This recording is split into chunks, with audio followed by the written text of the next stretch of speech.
Hi, this is Heather Banks for Early Childhood Education, Course 1101 ECCE. We're going to be speaking about American Indian boarding schools today.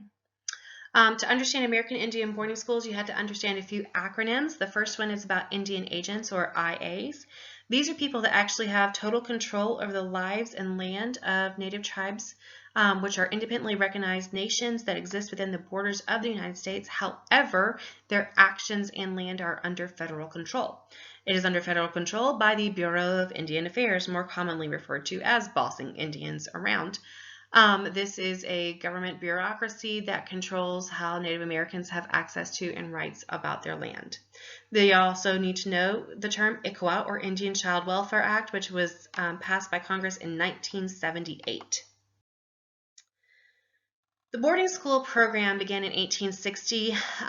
The most famous boarding school was the Carlisle Indian School. It was run by a man named Captain Pratt, and he had a very famous saying of "kill the Indian in him to save the man." Of course, that term, that phrase is a reflection of the idea of superiority of the white race above the Native American. You'll also see that I included a political cartoon that appeared in many newspapers showing a man savagely beating a Native American, and it was just proof that people thought that the white culture was the only right or good culture, and that Native Americans must be civilized. Most of these famous schools had extremely brutal headmasters. Here I've included two.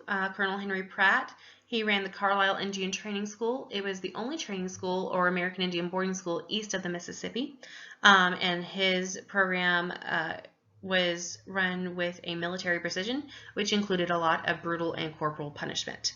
You'll also need to know that many of the schools were run by religious organizations, most famously by the Catholic Church. Although several other denominations did participate, the Catholic Church dominated the religious school setting in the 18 and 1900s. Pictured here is a woman named Sister Mary Catherine. She was headmistress at St. Mary's Catholic Indian Boarding School, which was in Wisconsin. I read an article written by a woman whose mother attended that school, and she said that as she was growing up in the 80s and 90s, her mother still had night terrors and PTSD issues from the brutality that she received at her boarding school. One of the big issues with the treatment of the Native American children at schools was the forced assimilation. So I have two examples. The first is Tom Torlino. He was a student at the Carlisle boarding school, again run by Colonel Pratt. You'll see those on the left in brown tones. When children arrived, of course, their dress and manner of personal grooming reflected their Native American culture and values. But the children were forced to cut their hair and wear European-style clothing in order to fit into polite society. So you'll see the loss of earrings, long hair, tribal jewelry, which usually recognize their accomplishments and status within the tribe, and taken to a very plain suit made to look like everyone else, and removing all vestiges of Native culture. The basics to know about about American Indian boarding schools is that began in 1860, and they did not end until 1978 when the U.S. Congress passed ICWA, the Indian Child Welfare Act, and this for the first time gave Native American parents authority over their own children and where their education was. Because of how the government recognizes Native tribes, before ICWA was put in place, the Indian agent decided where and when your child went to school. So they could decide that as young as 3 that the child needed to go to a boarding school away from the family in order to be assimilated into European society. Many of the schools were run by the government and religious organizations. They had extremely high death rates because they had low quality of food for the children, and the children had no natural immunities to the diseases of the common European settler that they were now forced to be around, and that led to a high death rate of things like influenza, measles, mumps, chickenpox, etc. The placing out program was a whitewashed word for indentured servitude or slavery. The children would be placed out with families, white families in the area, the girls often as maids and cooks, and the boys as field hands or blacksmith apprentices or anything that required a lot of labor. The children worked for no wage and no benefit for themselves, and were often treated brutally, the girls being sexually assaulted or raped, and the boys being punished and not given safe living or sleeping conditions. The children were also only referred to by white names that were assigned to them. In Native American culture, your name is extremely important, so to lose that connection with their family and their land would have been devastating to all of the children. The native language was banned, so whether it was Choctaw or Sioux or Navajo, if you were found to be speaking your native language at one of these boarding schools, there was always a punishment, whether it was with withholding of food, a shelter, or if it was physical punishment.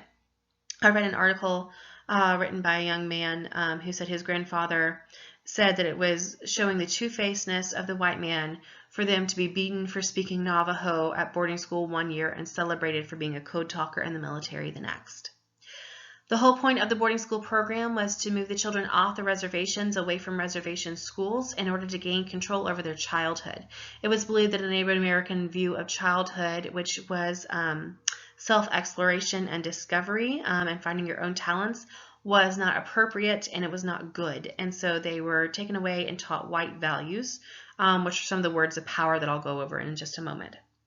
The program started with more than 60 schools, and by the end of the program in 1978, there had been more than 6,000 Indian boarding schools that had existed. So some of the words of power to know are assimilation. Of course, this was the big buzzword that they had to make the native fit into white culture.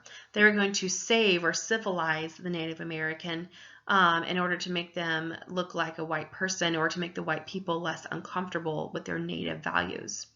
Training was a big buzzword. They were going to train the children to have jobs and other things like that. But even a job or a career is completely against many Native American cultures.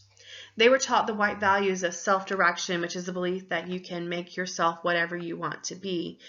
They were taught about discipline, getting up at a certain time, doing things in a certain way, routines. Those simply do not exist in Native culture because you're in the rhythm of the land that you're in. Self-restraint was another thing, not to make noise, not to start conversations, where in Native culture you were encouraged to explore your own voice. And they, of course, were taught that the only way to be good was to be white. And so the children were stripped of all connections with their family and with their culture. They lost their language. They lost their identity. And then, of course, to socialize. Isn't that still the buzzword today, that we must socialize our children? Very famously, my mother always said that you socialize a dog and you have conversations with people. But, of course, this was one of the things that the children must learn, to how to socialize in polite white society instead of being able to have conversations and interactions that reflected their native culture. Unfortunately, the Native American boarding program is a complete example of the brutality and ethical moral failure of the system, and it really does need to change our cultural awareness approach in early childhood education. We must recognize the importance of culture and parenting styles for the child's identity and sense of self, because early childhood is when this is developed, and if we in any way diminish or demean their native culture, it will completely rearrange their self-identity away from the best structure of being able to be pleased with how you are. We have to recognize all cultures as valuable and take the time to recognize them. Some ways that are already in place is Black History Month in February. Hispanic Heritage Month runs from September into October, and it represents harvest time because many of our Hispanic friends have families who work in migrant harvesting positions. And then many people choose to celebrate Indigenous Peoples Day in place of Columbus Day. By identifying and appreciating a child's cultural heritage and identity, including their name, their style of dress, and their style of parenting, etc., we can actually address the whole child, and that's so very important. The Native American boarding program is a history of failure. We failed to advocate for the best practices concerning Native Americans, their access to education, training, and jobs that fit their culture, not white culture. It's still an ongoing problem. Operation Lady Justice is something that is put in place to address missing and murdered Native Americans. In the last 40 years, there have been more than 7,000 Native American people who have disappeared without a trace. And so Operation Lady Justice is determined to find information on that. And then President Trump just announced his 5-point plan of putting Americans first, people first, forgotten no more. And the 4th point on that is to improve reservation education standards. Since the boarding program has ended, not much has been done to address the quality of education available to children on the reservation, and so that is the goal there. I hope this has been informative to you. I know I greatly enjoyed learning about it. I myself have Blackfoot, Cherokee, and Catawba heritage, and so this is very important and near and dear to my heart. I did a lot of research from first-person things. Let's see, you'll see that on nativepartnership.org. You'll see that on Myths of the American West. You'll see those a lot of places. And then I also use articles from things like The Atlantic or NPR for an academic approach to how these programs worked.